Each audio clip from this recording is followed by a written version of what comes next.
A very pleasant good afternoon as we welcome you in to the Lion Country Kia Goon and Ironhead show. Slightly abbreviated edition on this beautiful Thursday afternoon, at least at the moment. Joe Bastardi, weatherbell.com, letting us know that, we could get a shower in here at some point. Don't think it's going to be anything awful, but that is a possibility here at some point in the late afternoon, early evening. But boy, right now this is my kind of weather. I like it when it's 60s is perfect. 60s with just a very slight breeze and sunshine, a little bit of clouds. Like that's, for me, perfect. So we're pretty much perfect right now. Now, if we were at the beach or a place with a pool, you'd want to be a little bit hotter. Sure, that's a little different. I got you. But yes, this is fat man weather. It's football weather. You secretly are a fatty. It's football weather. I like this weather. Football weather. I like this weather. It has a football feel to it. It doesn't have a smell, though. Speaking of football, we do have the kickoff time for the season opener in Morgantown on August 31st. The Nittany Lions and Mountaineers will begin things at 12 noon, so it'll be the Fox Big Noon game. I think this is very good news from the Penn State perspective. Goon, the less time that the good folks of Morgantown have to get themselves lubed up, the better off I think the experience will be, both for fans and for the Penn State team alike in Morgantown. Yeah, I only played there one time, and I heard millions of stories of how bad it was. One from my parents when they lost down there. I believe it was 84, maybe another time, or maybe they won down there. And my parents said they were the worst fans they possibly could have ever dealt with before. Now that's my question now. Not now. Yeah. Okay, so again, I always go back to we didn't have any rivalries in the Big Ten and stuff like that. And then people always said we didn't have rivalries. But rivalries are built over years. Like our rivalry with Iowa is completely blown up because of wrestling, and then them beating us a couple times and they shouldn't have won, and we beat them a couple times when they were pretty good in football. So there is that natural rivalry. But with West Virginia, I mean, there was an absolute hate from those about us because they beat us, 2 times? Yeah, so rivalries, the term is interesting because this is just my opinion. I mean, I don't know that there's anything set in stone on any of this, but to me, for a real rivalry to occur or to be a rivalry, and it doesn't have to be that it's an even series or even in recent times. That to me is not it. Because the Steelers-Browns, I mean, the Steelers have kind of dominated that rivalry as of late, but it is a rivalry. There is now it might be a little more one side than the other. I mean, I think Cleveland has a little more passion in the rivalry than Pittsburgh does, but it's nonetheless. I mean, I think that is a clear rivalry. So a rivalry could still be lopsided. I mean, USC, UCLA. I don't know what the overall numbers are in that series, but USC's got a pretty healthy advantage, and that's still a rivalry. They want to pound them. USC, wants to pound them every year, and UCLA certainly wants to get a measure of revenge. But I think that there has to be passion both ways. It has to mean. And the West Virginia and kind of Syracuse, same thing. And both of those were, you could make the argument that they were rivalries. I never really, they were games that regularly occurred, and they were important because they were on the schedule. Mm-hmm. But I don't know, at least from the Penn State perspective, that there was a passion. It's man, if nothing else, we have to beat West Virginia. Penn State Pitt in its heyday, late 70s, early 80s, when I was, coming of age, that was, to me, kind of the ultimate in rivalry. First of all, at that time, both teams were consistently competing for national titles. I mean, they had brand names at the time. They were competing for the same recruits. It was passion in every way imaginable. Coaches had passion for it, the players, the fans, and it was, I mean, it meant something to everybody involved, something bigger than other games on the schedule. You know, Ohio State, Michigan, when you think of rivalries, you think Penn State, West Virginia, Penn State, Syracuse, some of the other Eastern rivals, and I'm using rivals here in air quotes, they were regular games, I mean, regularly scheduled games, so games that you saw every year. And in that sense, I guess, very loosely, you could use the term rivalry. Yeah, West Virginia despised, and maybe to some degree still does, I don't know, Penn State. But even like the Pitt rivalry now, and I would use the term rivalry, but I don't think most Penn State fans now, like certainly those 30 and under, but it's like, yeah, we want to beat Pitt if they're on the schedule, but well, yeah, whatever. Now Pitt, it's their Super Bowl. That passion is still there, and they do despise, by and large, they despise Penn State, and that, you know, it is a game that fuels the fire at Pitt. I don't think that's necessarily the case, and it pains me to say that because, again, I love that rivalry. I grew up with it. I had a grandfather who went to Pitt, and I mean, we went back and forth as when I was a kid. It was like we would get into these heated arguments and debates, and not just about Penn State Pitt, but you know, different things in athletics, and that's what was great about that rivalry is you would have one brother would go to Pitt, one would go to Penn State. You'd have neighbors. One was going to Pitt, one was going to Penn State. Teammates in high school that would, one would go to the other. And it was in those days when they were playing every year and there were the recruiting battles and all of that. I mean, it really did. It felt like everything. And you just felt so good after a win and so deflated after a loss in that series. You know, when Penn State did lose the couple of games to West Virginia, when they lost to BC, it was like, man, that stinks. But it wasn't like, I don't know, there wasn't the, I hate to use the term hatred because I get, I have friends who are coaches. It's like, you shouldn't use, it's sports hatred. It's not like nobody's wishing ill upon the, it's not like a hatred in terms of we want bad things to happen to you. We want you to lose. It's what we want. It's a sports hatred. We want you to suffer in the athletic losing sense. But that sports hatred is what I think is kind of fun about sports. And where I think you really know it's a rivalry is when you are rooting against the team almost no matter what, right? Like what if West Virginia is playing Oklahoma State, I don't really care either way. Now, if Pitt, and I'm talking about, again, the late 70s, early 80s, when that man, if Pitt was playing anybody, now I was a little different because I actually wanted Pitt to win because that game was always the last game of the season. I'm like, I want that game to be everything. I want them to be on the brink of thinking they're going to have greatness.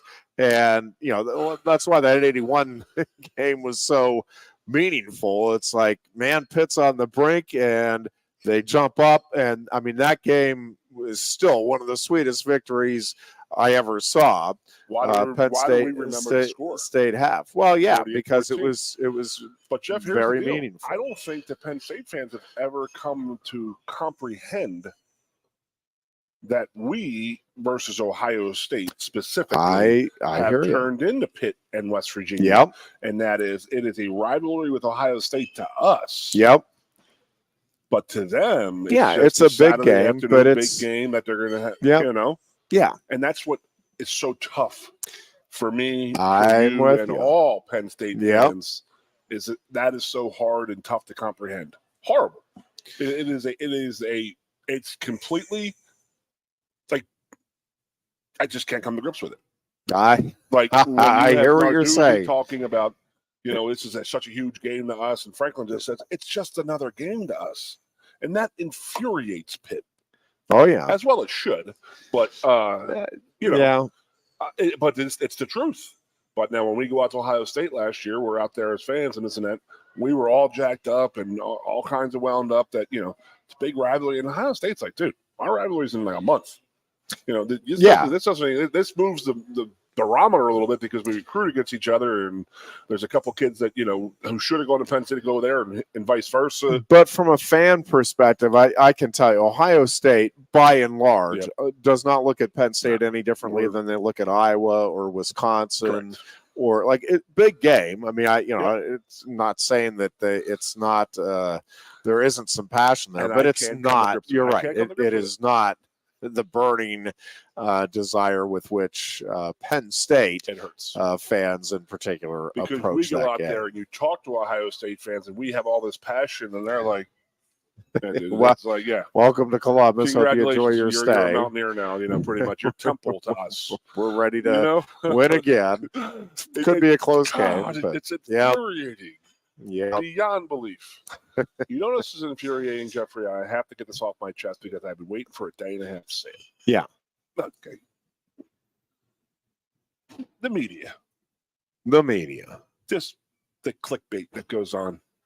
So I know we're going to get into this lawsuit that dropped, or that was the trial that ended last night, favor of the former team doctor. But I got home yesterday. I was out running around. I had to go pick up a new puppy, and we got back to State College. We were in Jersey. It was a 24-hour whirlwind and all that. So we get back to town, and I turn Twitter on. Yeah. And I see a message, and I see Wayne Sebastianelli's face, and it says, Penn State team surgeon bathes with players. And I'm like, what in the hell is this about? And it's just a nod towards the Sandusky showering with children. And that was the headline. And I open up the article, and it comes in trial. And one of the things is that Wayne was using the cold tubs. And they say, why were you using the cold tubs with players? And he goes, one is I wanted to see what it was all about to make sure it was okay for players to use and this and that, sort of a research type of thing. And the next time is I had hurt my knee and stuff like that. And they were like, well, there are players with you. What are you doing? Just so people know, a cold tub is a 25-person pool in a football facility that has 25 human beings can stand in an ice bath of ice cold water. And that is how, the whole premise of it is you replenish white blood cells type of thing. Well, the other time was he was in there with a player because the kid had dehydrated and he was holding him so he would not drown. But the headline says, Penn State team surgeon bathes with player. And I'm just like, this is out of control how the media can just do that, cause all this commotion. And the worst part is that most of society will read that, not even read the article, and just go off on the headline. It is just absolutely amazing to me how they could get away with this. I don't disagree with you. I just don't. I mean, I'm just sitting here, and if we want to get into the trial, that's fine or whatever. But the whole it had nothing to do with Penn State and nothing to do with James Franklin. Nothing. Well, the trial. Well, they weren't. Penn State and James Franklin were not part of the trial, a.k.a. they weren't part of the lawsuit because the former doctor missed the timetable to settle a lawsuit. Yeah. So, but I mean, they were clearly part of the trial. They were definitely bringing this up to get it in public. And some crazy stuff, man. But, I mean, I've had a few people ask me, what the hell? Are you serious? He's trying to change the doctor's minds. And I'm just going to say this. 101% of coaches that I know and ever played for will always ask a team doctor. He's not imposing his will on there. He's saying why.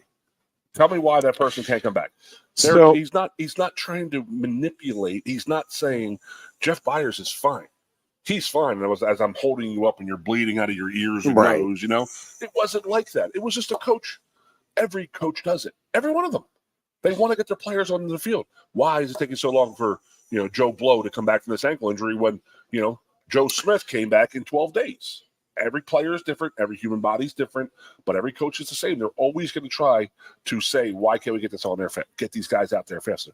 Is he manipulating it? I don't know the ins and outs of it, but every coach in the history of the world will try to get doctors and get players back on the field. So, and we talked about this on our morning show today. Let's Talk, which airs 8 to 10 locally on Sports Radio 98.7 The Fox. We talked about it a little bit this morning, and here is where I'm at, my very wishy-washy position. But this is where I really do think there's just a lot of different components that need to come together. And I think in cases like this, there's a lot more gray area. And listen, I'm one of those. I like the black and white. Man, this is right. This is wrong. You did this. But like so much of society, I think there's a lot more gray area than any of us would prefer. So there are a few things in play. And I'll tell you part of my perspective is, I've covered obviously the Penn State Wrestling program for going on 35 years. And I have roomed, I think, for over 25 years anyway, of that time on the road trips with the trainer for the wrestling program, who all of that time has been Dan Monthly. I have talked often about how I think Cal and the staff is the greatest coaching staff, period, any sport, any era. I just don't think it's possible to have a better group of people. I would make the same contention of Dan Monthly as a wrestling trainer. So there are a bunch of things, again, that I think come into play. And this, I don't know all of the details. I mean, I know what I've read from the trial with this Penn State Health, Penn State football, and Dr. Scott Lynch case, but I obviously don't know all of the things that the jury heard, all of the things that were presented, and all of that. I've seen, again, the news accounts that have come out of it, and even with those news accounts, but more generally and broadly, as you said, I think coaches not only have the right, I think they should be asking questions. I don't want a coach who is just hands off, medical staff, you go do, just completely. I'm not saying don't listen to them. I'm saying inquire. Hey, I want to know for a couple of reasons. One is, man, is there something we're doing with our practice? Like if you're getting 10 twisted ankles in a 2-week period, right? Man, is something going on with our field? Do we need to change our cleats? Is there something? Real quick. Yeah. We had an incident back in the day with shin splints. And Joe was like, what the hell? Why do half my guys have shin splints right now? Yeah. The practice fields were way too hard. They needed to water them more and get a softer surface. So, go ahead. No, so I think that right, part of this is you don't want to just like, you can go to an extreme and it's like, yeah, medical staff, you just tell me who's available and who's not. Well, no, you want to know, hey, what is wrong with my kid, in part because hopefully you care about them. And I think the overwhelming majority of coaches do.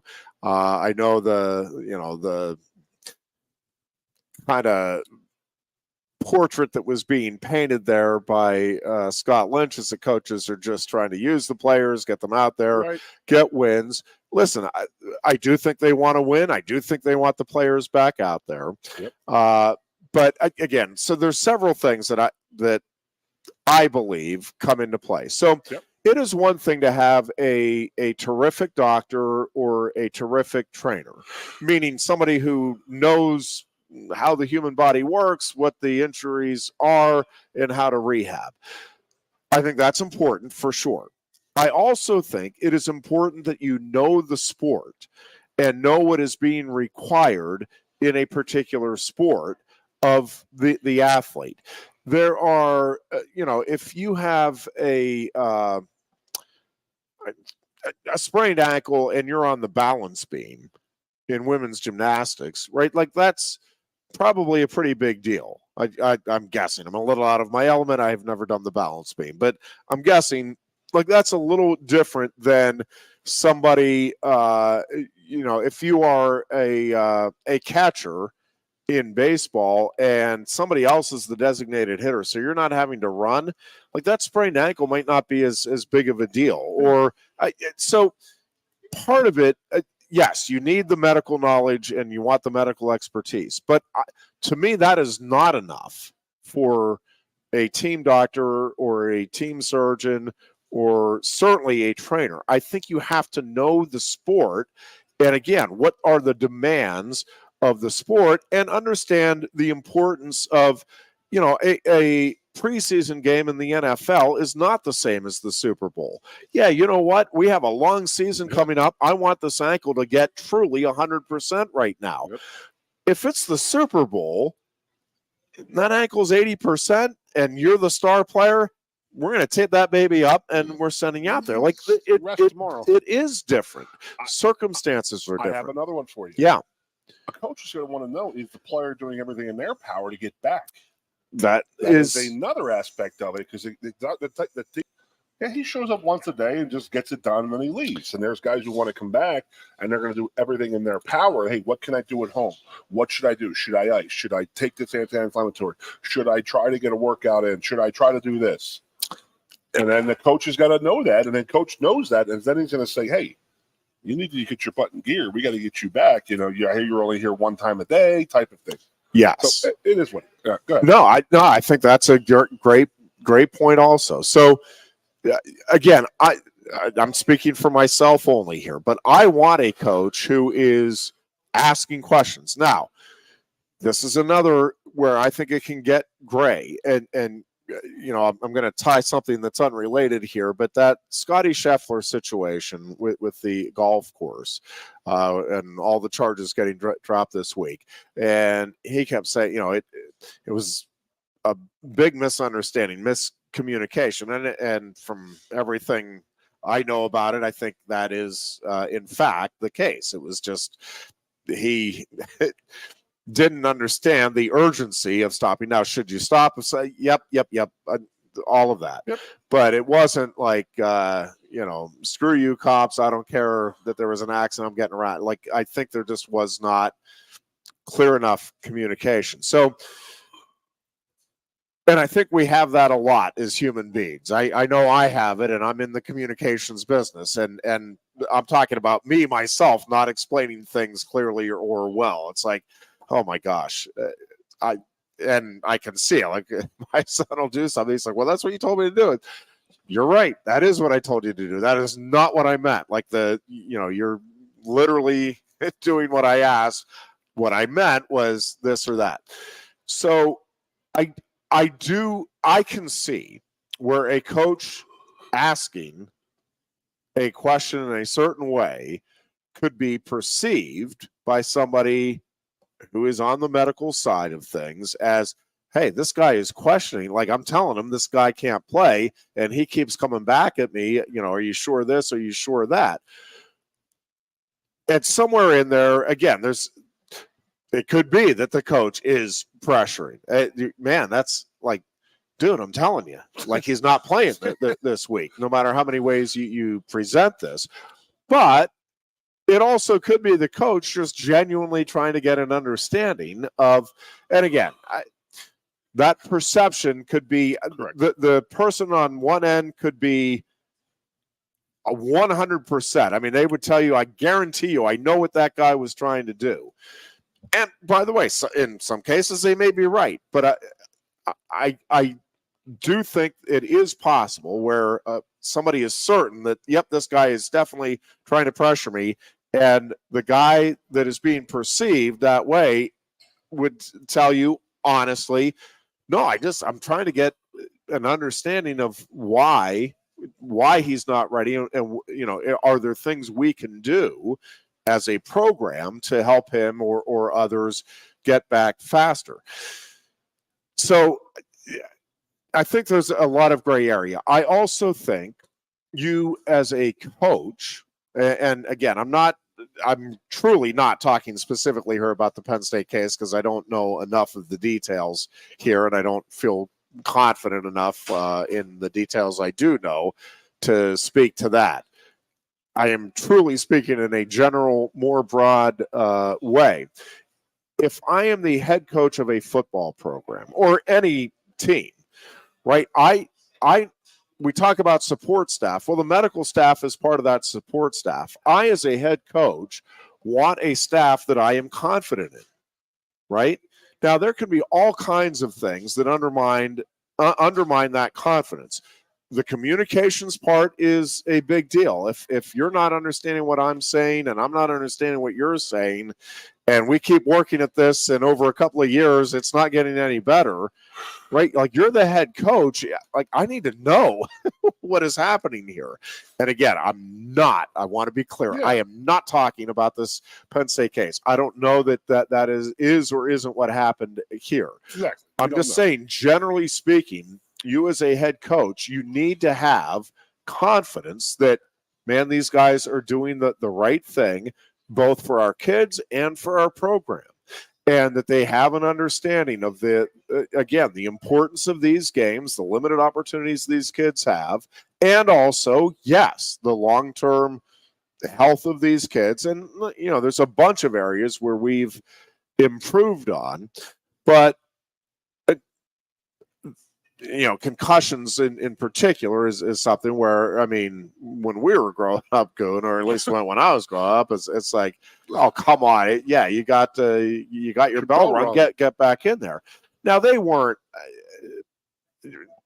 I firmly don't believe that anybody was, sending you out there with the thinking about, man, we're going to risk this kid's long-term health and his ability to think as an adult. Yes.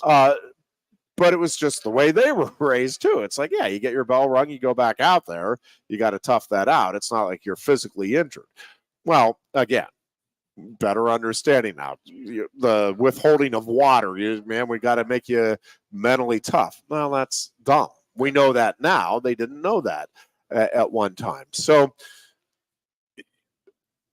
all of this stuff is evolving. And, we've talked a good bit, Goon, and I think it is one of the real challenges now is the mental health component, because there are people, and again, this is a hard one because you're relying on the student athlete to give you an honest assessment and for professionals to give you an honest assessment. Now, do I think there are people that are abusing that? It's like, oh man, I know this is the hard practice day. Coach, I need a stress relief day. I have a headache. Yeah, I mean, do I think that happens? I do. Do I think there are people that genuinely are, man, they are battling demons and the stress like they actually truly need for their well-being? Yeah, I just need a day off here, and it happens to correspond. Yeah. Well, if you're trying to figure that out, and that's just on the mental health component where you can't see, you can't, quickly assess necessarily all of the different things going on. With what is amazing to me, and what I think we are starting to learn more about as a society, but certainly in the physical health society, and the correlation between physical health issues that will occur really in anybody, but in young people in particular, the correlation with that and trauma that occurred, and it can be physical trauma, mental trauma, emotional trauma at an earlier part of their life. If you suffer a knee injury as a 6-year-old, right?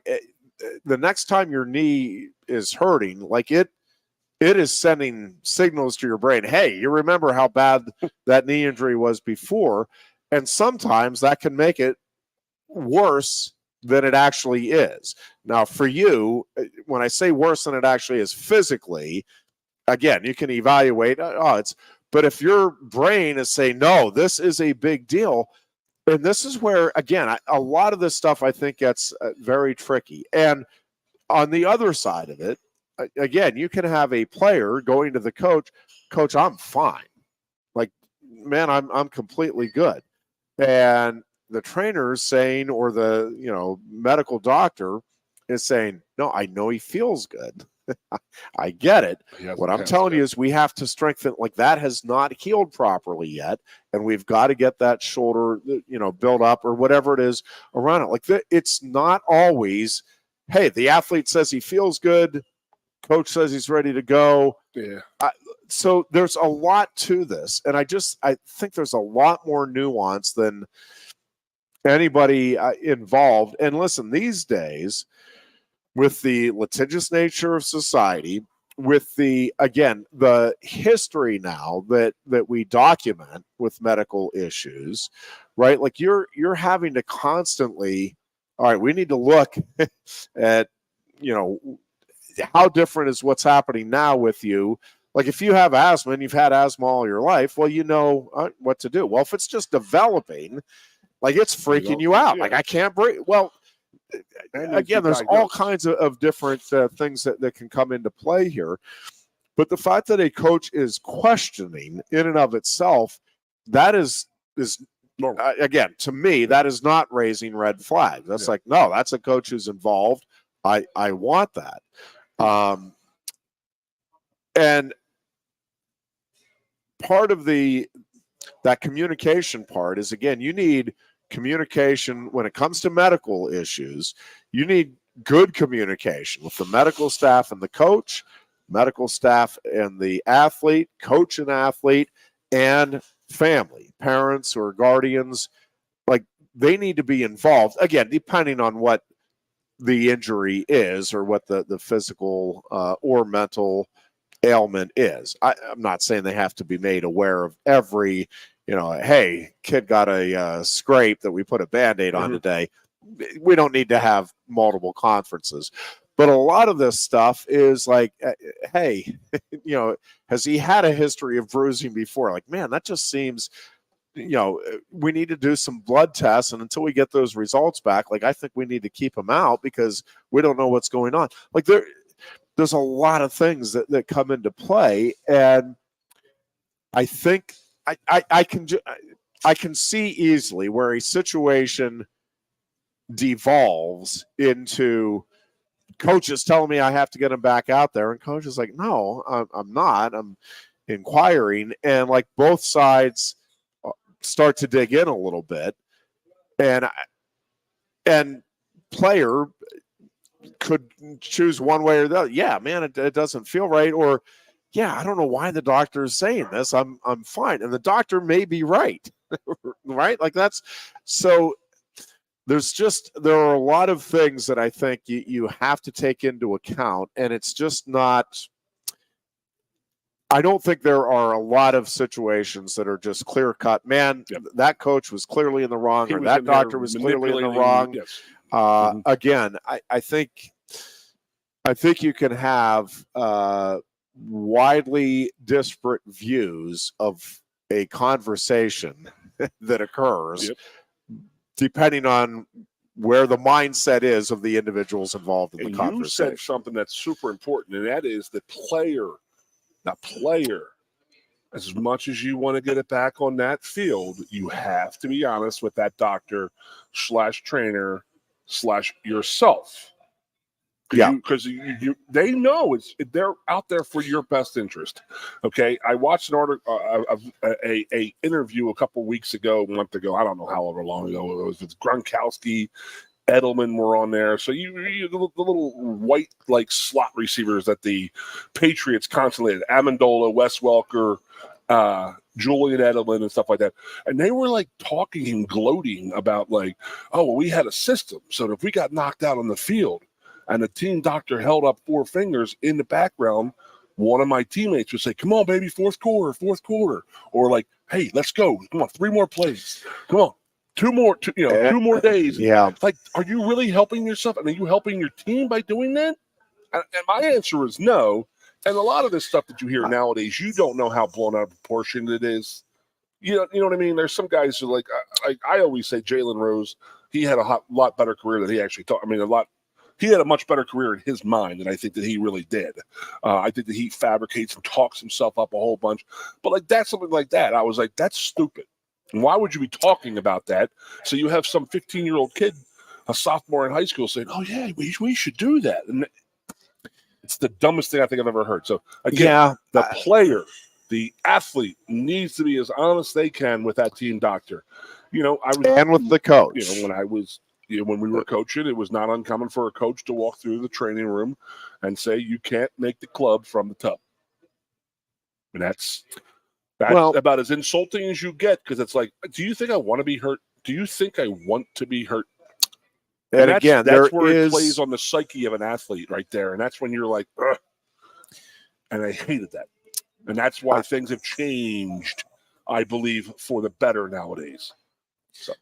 But there is still such a thing as playing hurt versus playing injured. Absolutely. And again, depending on the circumstance, I'm here to tell you that playing injured is sometimes, we can debate necessary, but I think sometimes okay or called for. And again, depends on the nature of the injury, the risk of further injury, permanent damage, that sort of stuff.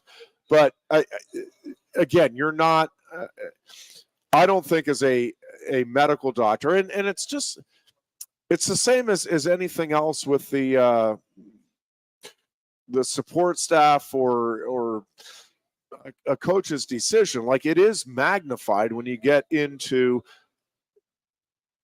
postseason play, let's say, or a championship game. Like, you are not treating an injury again the same for a football player in August as you are heading into the national title game in January. You're not. Now, do you need to be looking out for the welfare of the athlete in either of those cases? Yes, for sure. And again, I'm not saying that, well, it's a national title, of course you risk permanent damage. No. No. But again, if I can go, okay, listen, you've got to avoid this position or that position, or we're going to have to pull you out type of thing. I mean, there are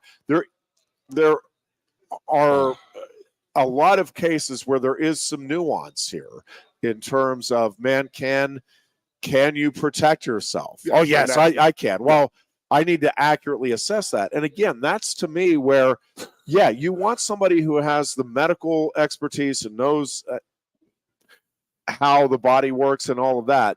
But knowing the sport and knowing the athletes involved, hey, I just need you to remember, you've got to protect this or you got to protect that. Like, you can't leave yourself vulnerable there. Well, again, some people are going to say, well, no, you can't. My gosh. Story time by Goon for you on this one. We had a kid in the springtime, linebacker, wasn't that good, but he's finally getting some playing time in the spring. That's where you make your name, in my opinion. Yeah. Because you got to go pretty hard because you have all summer to rest up physically. And he tore his knee up pretty good. And he kept on yelling, I'm fine. And every play, he was just getting worked. And then whoever was blocking him would just finish him. And it got to the point where the worst offensive lineman on our team just picked him up and just planted him in the ground for the guy's first and only block of his career, in my opinion. The guy couldn't block an artery. And he just took this guy off the ground in the air and just pancaked him. And then I think Joe was like, all right, he's not well. Maybe you got to get out of here, man. Come on now. But there was a guy wanting his playing time and lying to himself that he was fine when in essence, there's no way in shape or form was he fine. And he was hurt. He was considerably hurt and missed significant time from it. But he wanted to play in this and that. And that's up to the coach to say, okay, now you're hurting yourself even worse. And that's the biggest thing I've always thought. You could play hurt. But if there's risk of more injury that you can get worse, the injury could get worse. and you got to step in as the head coach and say you're done. Yeah, and But they do. Yes, and again, the medical staff, obviously, you need to listen to them, but I think asking questions and seeing,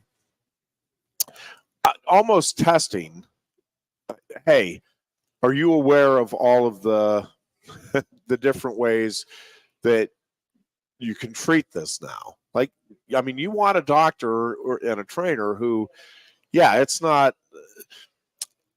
You want people that are reading, keeping up to date on, hey, there's been some experimental stuff. Do we want to try that here? Like, that's the stuff you do want to hear as a coach. Now, again, it may be, hey, the risk here is, this could set them back if this doesn't work. Like, what do you want us to do? Like, and again, kid needs to be involved in these conversations, and depending on the significance of the injury or the situation, you probably need to be involving the family in the conversation as well. But there's a lot of moving parts there, and I don't think it's I think a lot of times it's not as clear cut as what everybody would like it to be. It's like, well, no, he has this injury. Obviously, he can't play. Cool. We're all on the same page. But there's just a lot of, well, he could practice, but he can't do this. He could, play in the game if you want it. There's just a lot more there that I think needs to be taken into account.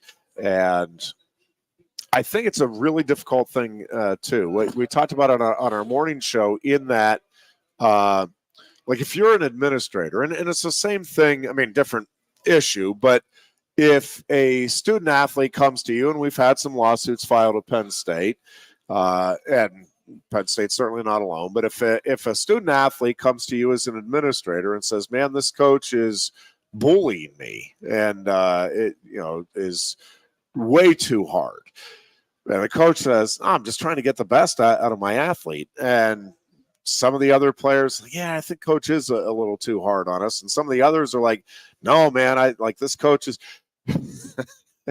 You're the administrator. I mean, what are you supposed to do? Like, you want a coach who is hard, meaning driving you. Now, there's different ways you can do it, and there's different personalities. But again, you could have two kids have the exact same experience or have the exact same demands made of them, and one kid is like happy as a lark, and man, now I'm better, I proved myself, and the other kid is like, I don't want to ever do anything with the sport again.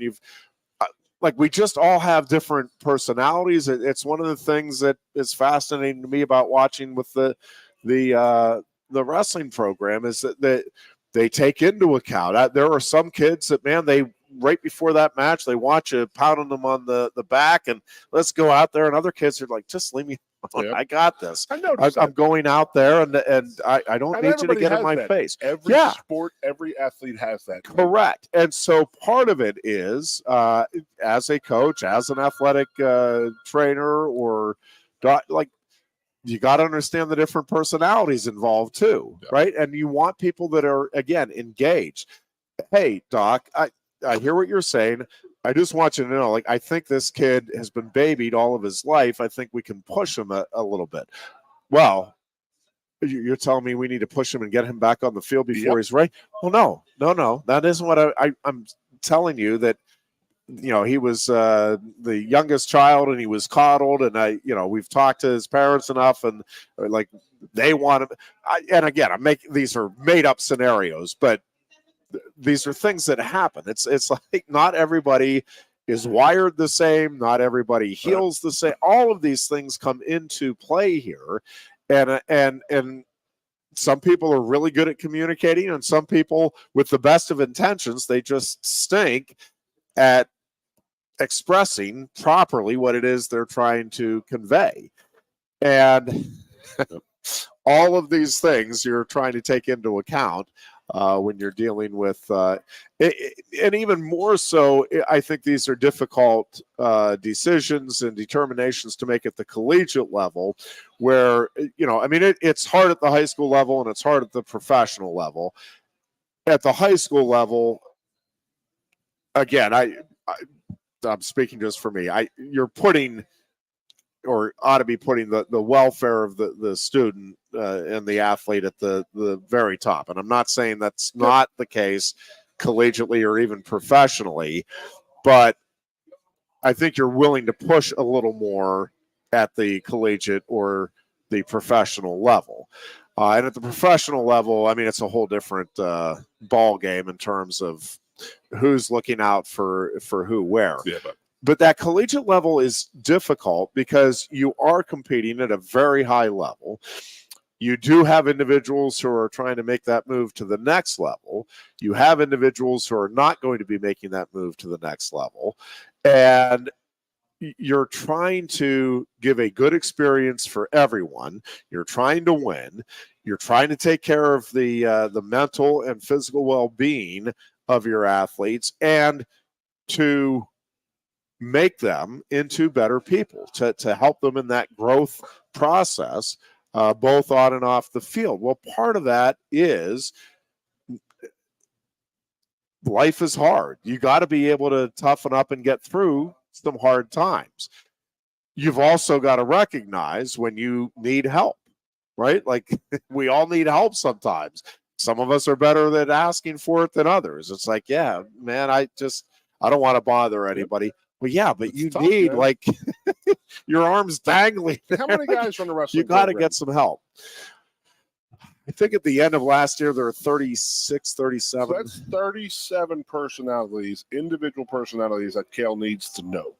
Well, and that's why you have to lean on your staff. Yeah, to see what. Well, and so this is the other part of it. So even within that medical staff, right? Like there are the head doctors. The head coach has got to deal with his position coaches too. Well, yeah, like he has to don't make sure they're not.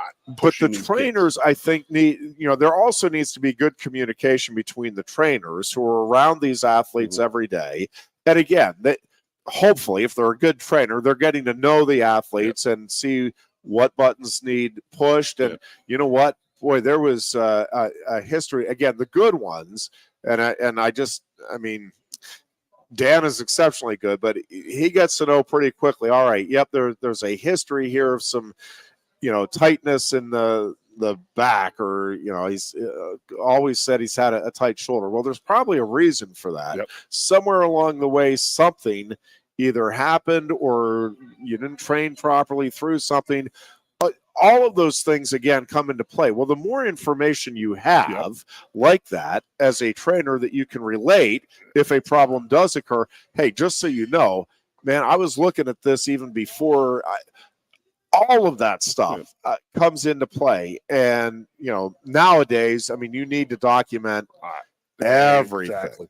And there's a third aspect to it now, and that is the strength coaches. Yes. So I'm playing here, our favorite person in the whole world was John Thomas. You ask anybody from my era who their favorite person was in the football program, and it would have been John Thomas, because he treated everybody the exact same. You had to work your butt off or you were going to get worked. And that was it. But then there was a disconnect because Joe was so old that he did not have the trust and the faith in the strength program. That was just a byproduct of what needed to be done for Joe. Joe was just football. Yeah. Whereas now is the strength coach is just involved. He's in every meeting with the football coaching staff, the head coach. The head coach is meeting him once a week as he meets the team doctor, as he meets the team trainer. That is a whole other aspect to it that has picked up in the last 20 years. No, that's a great point. Huge difference. And every player I know will tell you the closest person in their growth as an athlete is the strength coach. Why? You see them 320 days a year. The head football coach sees you, in the fall for practice. They don't see you in the winter. They don't see you in the spring. They don't see you in the summer. It's the strength coach. I mean, I know I was a strength coach here, and I had, have that feeling. I mean, that's how I felt it was important. But nowadays, it is literally the third or fourth aspect of the program is your strength and conditioning program, and it is that. It's that weighted nowadays, versus when I was here. Joe just did. You guys want to lift, go lift, whatever. His only advice to John Thomas, and I'm going to tell you this, and this is the God's honest truth. Joe Paterno said, if you hurt one of my players, you are fired. Now, we get 2 or 3 kids a year who get hurt in the weight room and miss a season. Yeah. That is a difference. Are you pushing yourself to get to extreme limits, and are you maxing out your bench press and your squat? No, John Thomas would not do that because his boss, Joe Paterno, said, no, you do not hurt if you hurt one of my players off the field, you are gone. I can replace you. Like he would tell us about the managers. I can replace you. I can't replace a manager. But he would tell JT, do you hurt one of my players? You're gone. And that's the difference in nowadays old school, new school mentality, I think, is that the strength coaches have a real, they are just as important as a coach on the field and a position coach. And with all of this stuff, like that trust has to be there. Yes. The coaches have to trust the medical staff. Yes. Medical staff have to trust coaches. Yep. Athletes sure as heck need to trust that. If you had a problem, Jeff, I'm not going to Joe. Joe Schmo is not going to James Franklin with hey, you know what, my girlfriend and me are having some tough times. Right. Because he doesn't see that.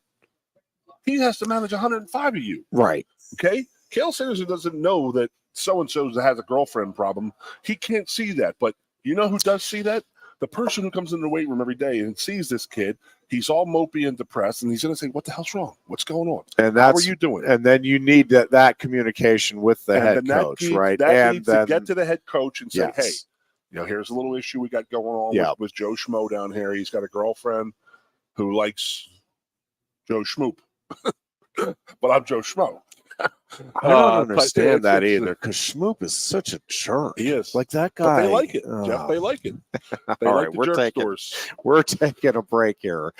We are coming back with more. Again, a little bit of an abbreviated show today. We're done at 4:30, or actually a few minutes before, so that we can get down to Wingate for our live coverage of Bellefonte softball this afternoon as they play for the District 6 Quad A Championship.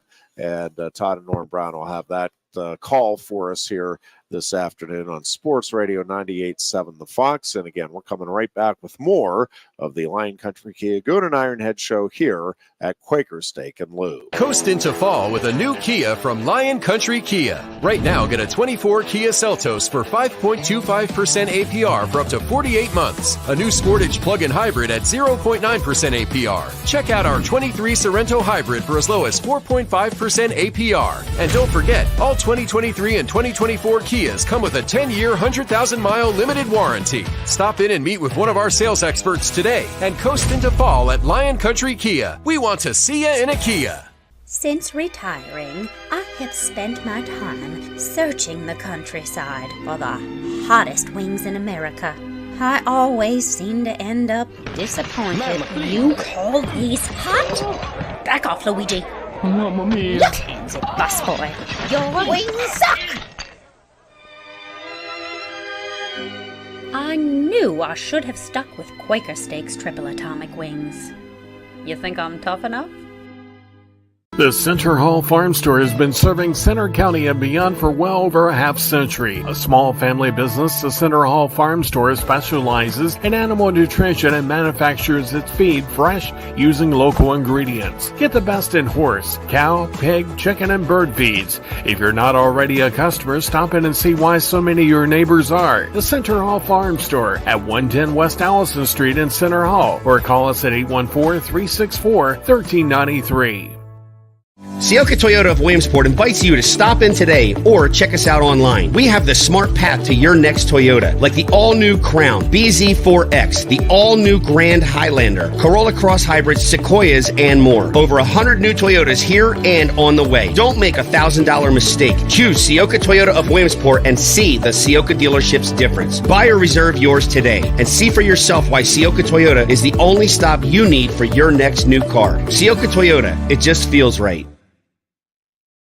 Ready to be part of something bigger? Come pave the road to success at Glen Baker and discover a career where your hard work and determination can build a bigger, better future. Our team believes we can build a stronger future together. Join us at Glen Baker, where we value teamwork on the field and on the job. Go to GOHcareers.com to apply. GOHcareers.com. And best of luck to all the Center County sports teams all season long from everyone at Glen Baker. With a Timber Kids savings account, you can start to save money, earn prizes, and teach your kids the value of savings.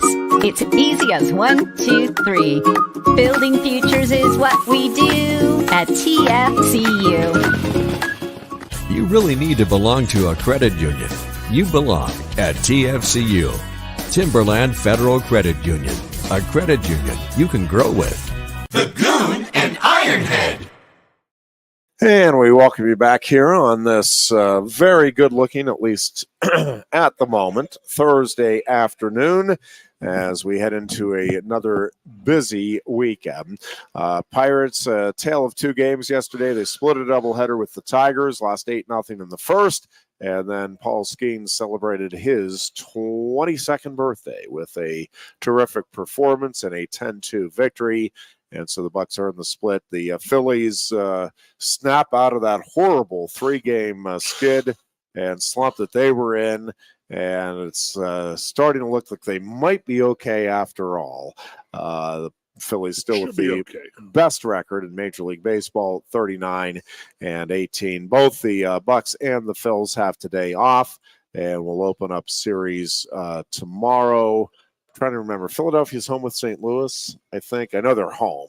I think they kick off a 6-game homestand with the first of three against the Redbirds, and then the Pirates tomorrow will open up a series against the Blue Jays in Toronto. Buccos are 4 games under 500 heading into the weekend. And again, we have high school softball coming up here at 4:30 this afternoon on Sports Radio 98.7 The Fox, and should be a lot of fun. It has been a very good postseason to this point for the Center County teams, and they'll look to keep it rolling with another District 6 title. Bellefonte taking on St. Mary's this afternoon. Again, 4:30 first pitch at Wingate. And Todd and Norm Brown will have the call for us here. Probably wrap things up just a few minutes before 4:30 here this afternoon with our show here from Quaker Steak and Lube. We'll also have PIAA state playoff action for you next week on Monday and Thursday. We'll determine the schedules will be released tomorrow, and we'll determine after we see these schedules exactly who we can cover and how that coverage will work. But we will have PIAA state playoff action coming your way on Monday and Thursday of next week. A couple of other just quick notes here on the Penn State sports front, non-football front. The basketball schedule starting to come a little more into focus. The Nittany Lions will be competing in the Sunshine Slam November 25th and 26th. That'll be down at Daytona Beach, Florida. We may have to go down and cover that, Goon. Yeah, I feel like that may be weekend, something we need to go down and cover. The Nittany Lions will be in the beach bracket. There's a beach and ocean bracket. Now, the brackets won't, you just stay in your bracket. So there's two semifinal games, and then there will be a championship and consolation game. So they have not released what the matchups will be yet. That'll be determined later. But Penn State will be in, again, the beach bracket of this event with Clemson, San Francisco, and Fordham. So Penn State will have games against 2 of those 3 teams on November 25th and 26th down in Daytona Beach. Also, mentioned earlier, Penn State, West Virginia. Season opener will be a noon kickoff in Morgantown and will be on Fox. It'll be Penn State's first trip, Penn State football's first trip to Morgantown since 1992. Boy, that is hard to believe. That it's been that long. Yeah, I went You going on to. Goon Stories? Yeah, let's hit I had one us. play, one block. In Morgantown. Yeah, one play I was in. I got called in because Jirek hurt his neck, and I had to run it in. And we ran a little counter, and I cut the guy, and he didn't go down, so I barrel rolled him. Got There him you down. go. Dick Anderson was laughing at me. He goes, "Hey, whatever it takes, Tiger, you got him." That's what it And takes. then also, I have to say, if anybody's listening who would watch or been to that game, it was the hardest I've ever seen it rain in my life. There was about a 5-minute window where the people that are John Pomgren, our photographer, our game film guy, had to turn the camera off because he couldn't see the field. That's how hard it was raining, and I've never seen anything like it in my life. Yes, sir. That's wild. Yes. Remember the score of that game? We whooped them up pretty good. Maybe like 37-17, I think. Pretty close. I think it was 40 somewhere. I had it jotted down somewhere. Let me go back to that. Really worked them in 91. I think it was 40-26. I want to say. There you go. 40-26. Because at 91 we got them real good up here. We pasted them pretty good.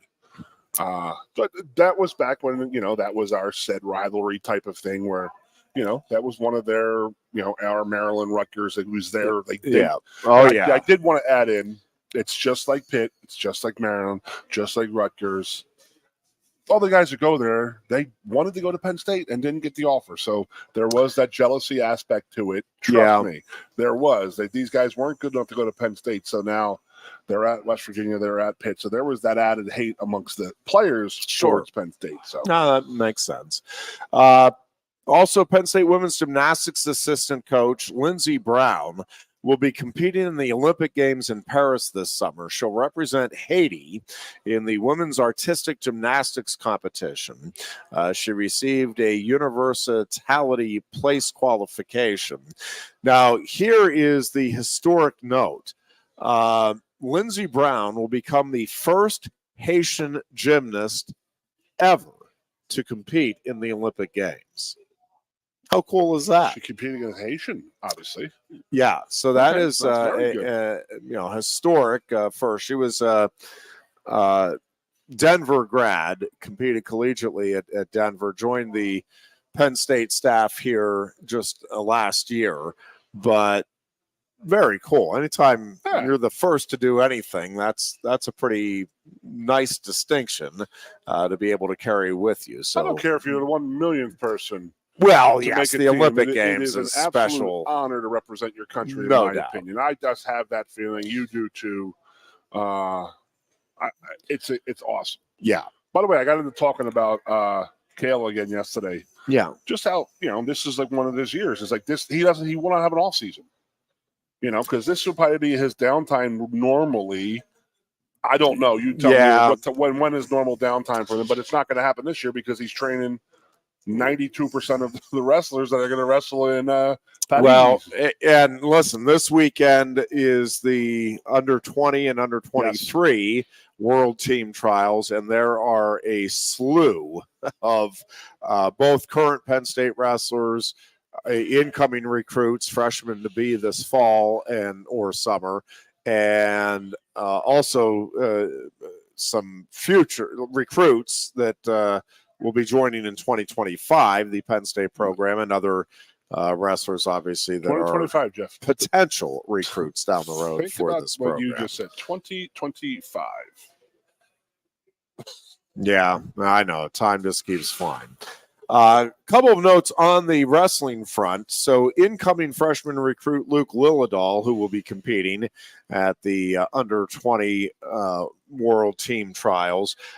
He has won this year's Junior Hodge Trophy, as announced by Win Magazine. That honor goes to the top high school wrestler in the country, as determined by the folks at Win Magazine and the Junior Hodge committee. So Lillidahl, who's a Missouri native, but just graduated from Wyoming Seminary and projects as a 125-pounder, at least for his inaugural collegiate season coming up.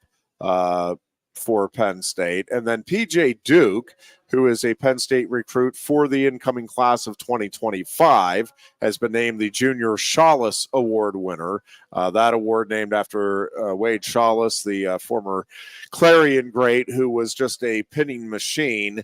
And so that award goes to the best high school pinner in the country. Now, Duke just completed his junior season, won his third New York State title, went 39-0 and recorded 30 pins. And he also will be competing this weekend. That action gets underway tomorrow out in Geneva, Ohio for the under 20 and under 23 world team trials. And both Duke and Lillidahl will be among the recruiters. Yeah, 30 pins in 39 bouts during this past season. And again, he still has another year of high school to go. Also, Penn State wrestler Mitchell Messenbrink, who was the NCAA runner-up at 165 pounds this past season, has been named the Open Mats Division I Freshman of the Year. Added to the long list of accolades he won. I don't know if there was any Freshman of the Year honor collegiately that he didn't win this past season. Went 26-1. Of course, his only loss was a 1-point decision to David Carr in that national championship bout. Headley, was he the one who had the issue with Burroughs at the Olympic trial? Yes. Was there anything come out of that? I know that the ramifications with Zane going out, and was it Zane who whooped him up? No, Jason Nall. Okay, Nalford took care of him, but anything about it other than just being, Messenberg went that one extra tenth of a second too long? Is that what it was about, you think? I guess. Okay. I don't know. They're saying I went back and rewatched it, and there were a couple of spots. I mean, I truly didn't see it at the time. There were a couple of situations where Messenbrink folks will say it was gamesmanship, and maybe it was. I think it was more him trying to show that he was not going to back down from Jordan Burroughs, but it was rubbing Burroughs the wrong way. See, I went back and watched it, as Burroughs trying to impose his will. Yeah, and Messenbrink saying, "F you, you're not doing that to me." Yeah, okay. I mean, and I do think some of that was going on a little bit both ways, but there was a little more going on from the Messenbrink end than what I initially saw. But it was interesting. Clay Stedman even said that during the broadcast that we had on 98.7 The Fox here locally, and I'm like, at some point I have to go back and watch. And there was a little more going on both ways throughout the course of that bout. You're listening to WFXS, Pleasant Gap State College. We appreciate your doing so. Sports Radio 98.7 The Fox is what we go by. And I think, and if I didn't mention the tournaments there for the U20 and U23 get underway tomorrow at 10 a.m. Penn State again and the Nittany Lion Wrestling Club should have a very strong showing, much as they did at the senior world team trials at the BJC earlier this year. And yeah, looking forward to the Olympic Games in Paris coming up here in August. I do think plenty of Penn Staters to watch, plenty of interesting stories from Penn State, but from the United States and obviously from all around the world. Yeah, I'm one of those. I'm a sucker for the Olympic stories. It is unbelievable what draws me to the Olympics is the Olympic spirit, and that it's probably an idealized version of what human beings can accomplish when. And listen, you need some talent. I mean, there needs to be God-given ability. It's not a situation where, anybody out there, and every now and then you hear somebody. It's like, well, you just needed to, if you have the same work and determination. Nope. I'm telling you, I've seen, just to use wrestling because that's what I've seen it up close and personal. There are kids who do absolutely everything right, work their tail off, eat the right thing, drink the right thing, get the right amount of sleep, stay away from all of that. I mean, they do everything exactly right. and maybe borderline All-American, maybe. There are other guys, they are just, they don't do nearly as much. They just have, where you get the freakishly good is when you get the combination, the kids who are. And they are the ones that win Hodge trophies. Well, yeah, that's, your Bo Nichols and David Taylors and all of those guys. So, those are rare commodities. I always say it, OJ, Jeff Harding's best players on our team, but they were also the hardest workers. Yeah. Jeff didn't need to be the hardest worker in the team. I mean, hell, me and Marco and Andre and Bucky should have been working harder than him. But that's just that mental aspect of it, man. Like, I'm going to be the best. I'm going to do everything it takes for me to be the best. And that means I got to practice hard and work harder. I'll do it. God bless him.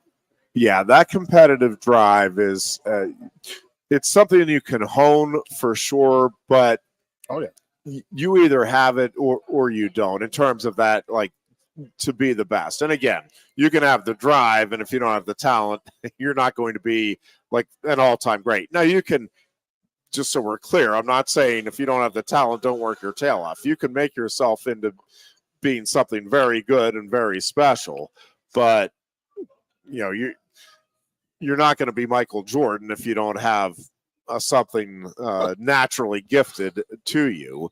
But again, you can certainly, and what's amazing about the Olympics is just the number, and I'm forgetting where I saw this, and it's just stuck with me over the years, but it was somebody in an interview was saying, listen, I really think, because what stands out to me about the Olympic Games is it's like all of these people that have overcome either horrendous injuries, horrendous circumstances, a trauma in their life. And it's like, man, the determination.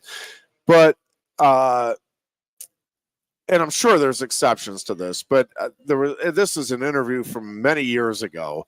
And whoever it was being interviewed is like, yeah, people always talk about how there's all these great stories. It's like, but you can't be great if you don't go through hard times. Like that is what makes you, it's what helps fuel the drive that you need to be great. If everything is handed to you, you don't have that drive to get out of the circumstances you're in, or to, make somebody proud of you or more proud of you. Like, and I do think there's something to that, right? If you're coming from squalor, there is an appreciation that you have for anything that you get, and you are determined to get out of that situation. And same thing, if you have something horrible that happens to you, you want to be able to turn that around and either prove to somebody or use that inspiration as a driving force. Again, I'm sure there's exceptions, but I do think there's something to that where hard times are kind of part of the equation of getting to greatness. And certainly, I mean, it doesn't just apply to athletics. I mean, you talk to just about everybody or anybody who has been successful in business. You talk to, millionaires and billionaires, and it's like, well, yeah, I kept to the grindstone and kept going at it after I failed, and people told me I was, I didn't know what I was doing or I wouldn't amount to anything. And it's like, man, that fueled the fire. And then it's like, okay, I got to learn from what I just did. And the number of people who had horrible experiences early on. We talk about coaches and athletic trainers and this and that to be part of it. It takes everything just a human being, to raise a human being, to raise a person in this world. You need a lot of people, like the village runs, or the village type of thing. Yep. It takes a village to raise, to do that type of stuff. And it's a huge thing. Athletically, yes, you are right. Most people have that drive. What is it? What is it that drives you? What is your it? What makes you want to win this? What makes you want to be the best? What is it? And it's an unbelievable thing to think about as an athlete. I mean, one of my favorite shows on television is The Men That Built America, or the food that built America, the candies that built America. I love that show. It is. I just sit there and watch it, and you're sitting these guys, and these guys had to make like life-altering decisions, and it's like, how many people have had that decision and made the wrong one? And this person made that decision, and it was the right one, and they're, it comes with a little bit of luck too. The ultimate example to me of what we're talking about is Abraham Lincoln. I mean, if you look at his life, it was one failure after another, one bad experience after another, and many now consider him the greatest president in the history of our country. Fighting bears will do that to you, too. And being a wrestler will help you in that cause as well. Let the record show he was a wrestler as well. Bear wrestling. Take a break here.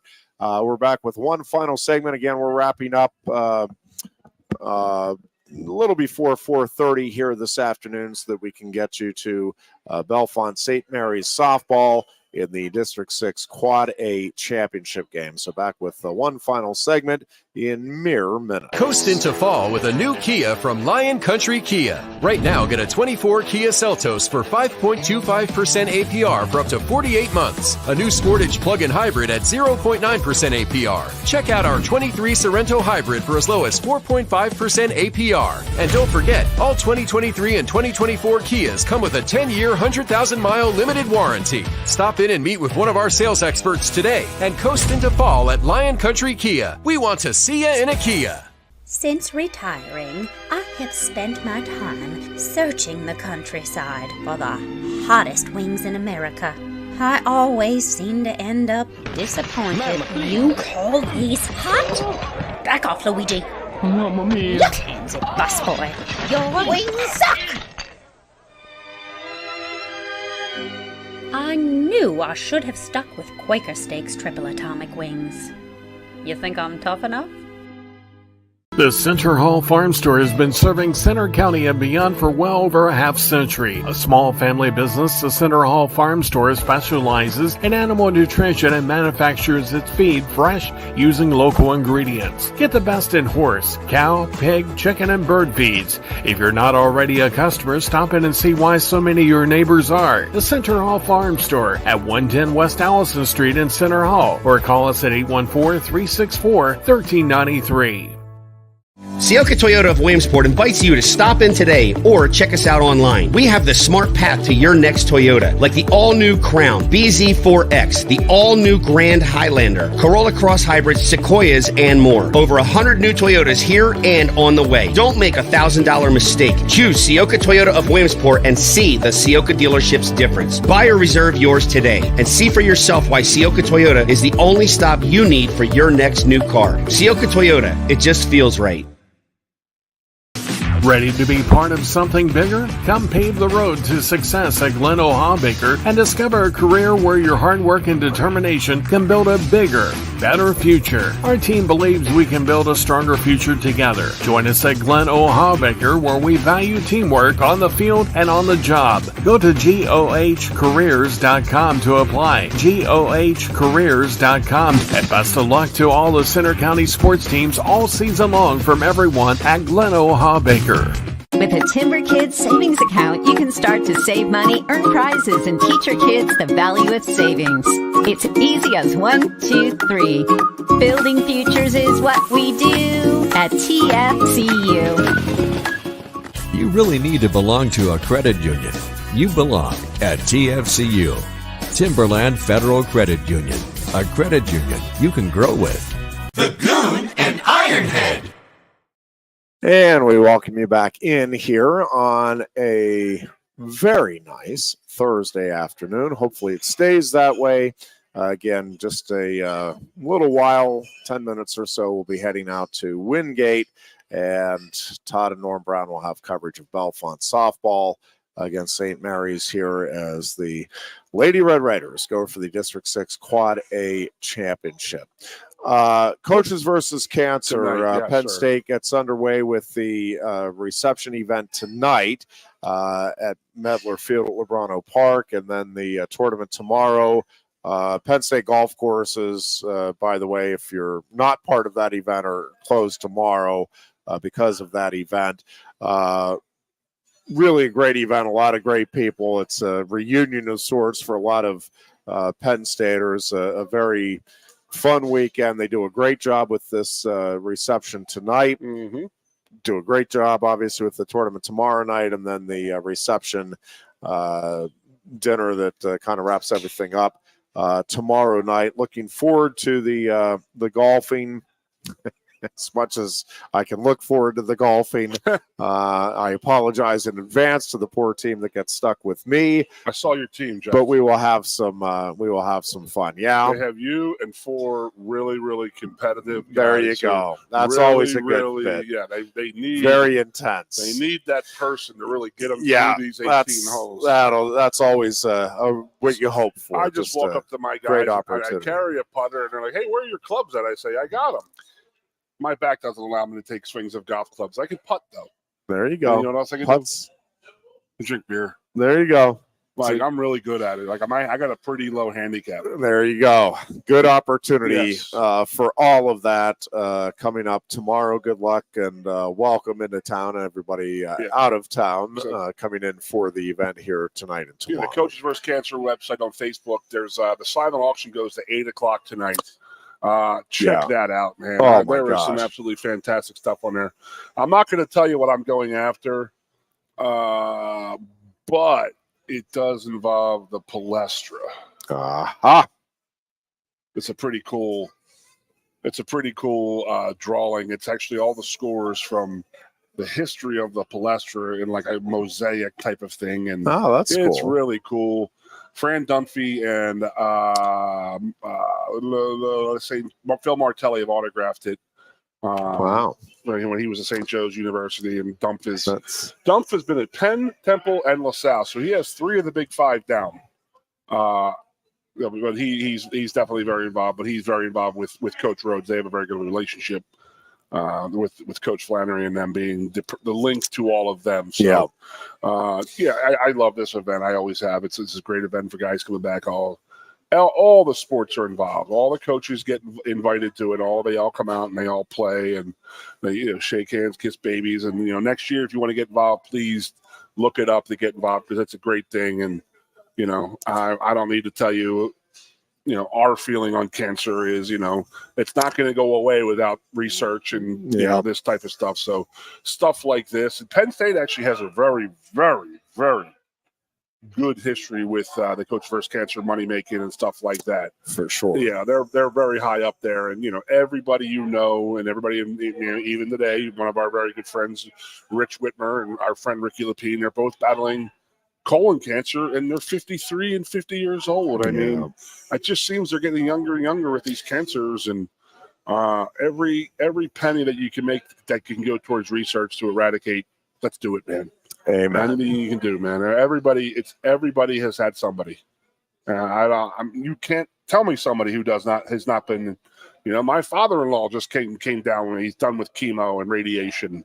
I was up there this past weekend seeing him and seeing how he's recovering, and you have history with it, a lot of history with it. Lost my sister to breast cancer, and it is an impactful. A lot of people. Yep, it is an impactful weekend, impactful tournament, and again, that'll get underway tonight with the golfing tomorrow out at the Penn State golf courses. If the star wall gets me, it's $20. You could buy a little star.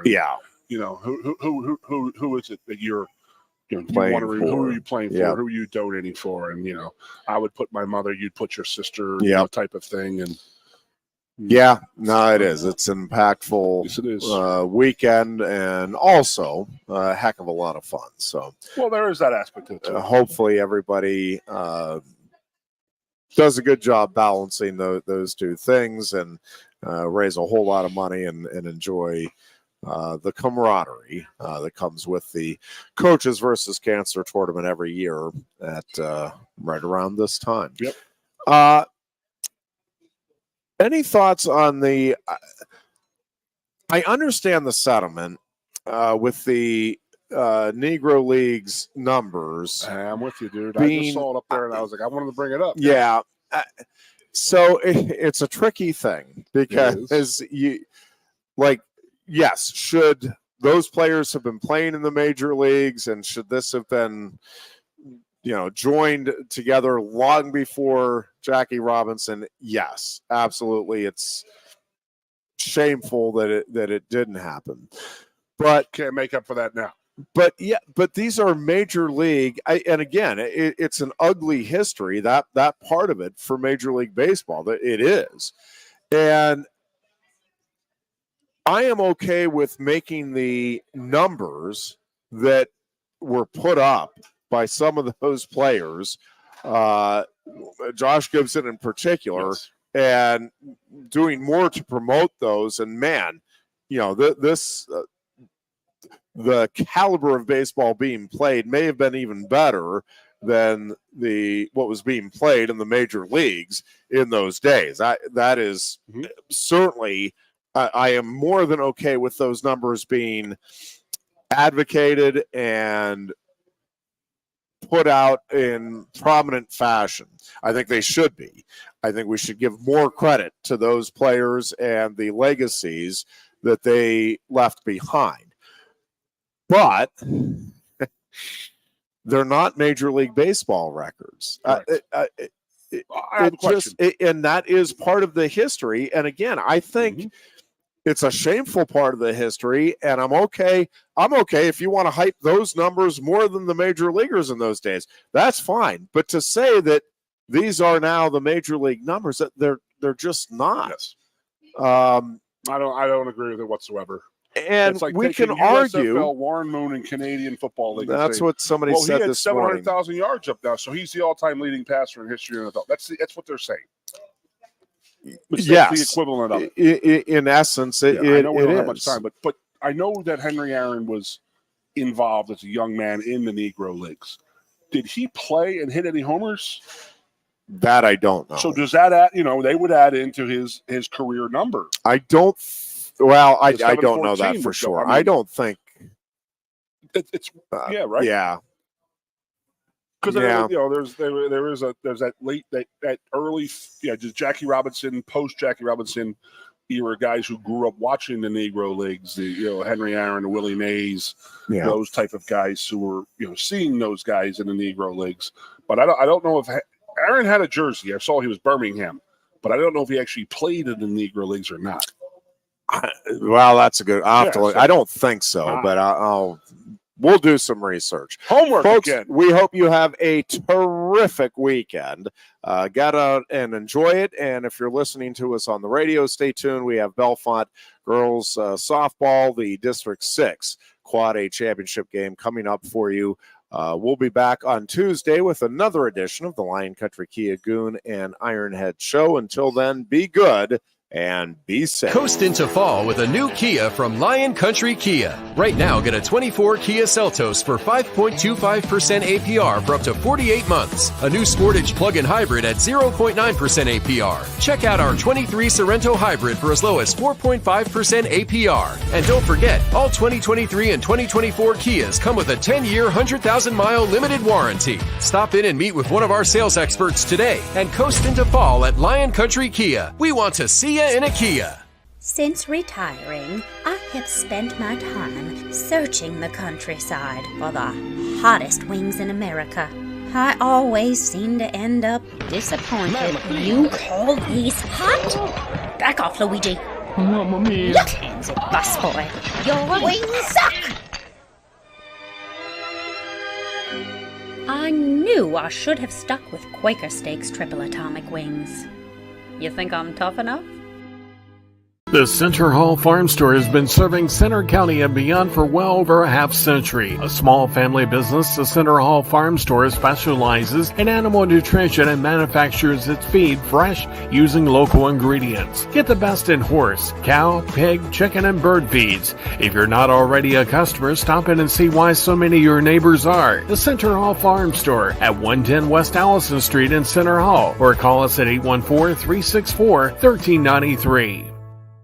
Sioka Toyota of Williamsport invites you to stop in today or check us out online. We have the smart path to your next Toyota, like the all-new Crown, BZ4X, the all-new Grand Highlander, Corolla Cross Hybrids, Sequoias, and more. Over 100 new Toyotas here and on the way. Don't make a $1,000 mistake. Choose Sioka Toyota of Williamsport and see the Sioka dealership's difference. Buy or reserve yours today and see for yourself why Sioka Toyota is the only stop you need for your next new car. Sioka Toyota, it just feels right. Ready to be part of something bigger? Come pave the road to success at Glen Baker and discover a career where your hard work and determination can build a bigger, better future. Our team believes we can build a stronger future together. Join us at Glen Baker, where we value teamwork on the field and on the job. Go to GOHcareers.com to apply. GOHcareers.com. And best of luck to all the Center County sports teams all season long from everyone at Glen Baker. With a Timber Kids savings account, you can start to save money, earn prizes, and teach your kids the value of savings. It's easy as 1, 2, 3. Building futures is what we do at TFCU. You really need to belong to a credit union. You belong at TFCU, Timberland Federal Credit Union, a credit union you can grow with. The Goon and Ironhead.